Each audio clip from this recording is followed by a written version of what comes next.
দীঘায় ঘুরতে এসে সমুদ্রে তলিয়ে গেল তারকেশ্বরের যুবক। দীঘায় ঘুরতে এসে ঘটে গেল বিপত্তি। গতকাল বিকেলে ঘটে এই ঘটনা। ওল্ড দীঘার সমুদ্রে স্নান করতে নামে মামা ও ভাগনা। জোয়ারের জলে তলিয়ে যায় যুবক। গভীর সমুদ্রে ও উত্তাল সমুদ্রে স্নানে বাধা থাকলেও বেপরোয়া কিছু পর্যটক আইন বিরুদ্ধ কাজ করছেন, যার ফলে বিপদ ডেকে আনছেন নিজের। সমুদ্রে তলিয়ে নিখোঁজ। দীঘা সমুদ্রে স্নানে নেমে তলিয়ে গিয়ে নিখোঁজ রয়েছেন এক যুবক। সোমবার দুপুর 2টো নাগাদ পুরনো দীঘার সি হক ঘোলা সমুদ্র সৈকতে ঘটে ঘটনাটি।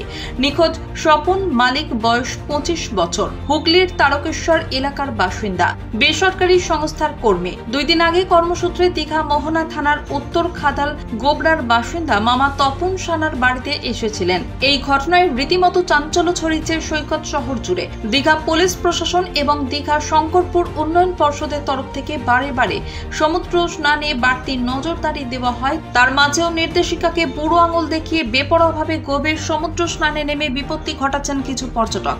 ঘটনার পর থেকেই নিখোঁজ যুবকের সন্ধানে সমুদ্রে তল্লাশি জারি রেখেছে দীঘা মোহনা কোস্টাল থানার উদ্ধারকারী দল।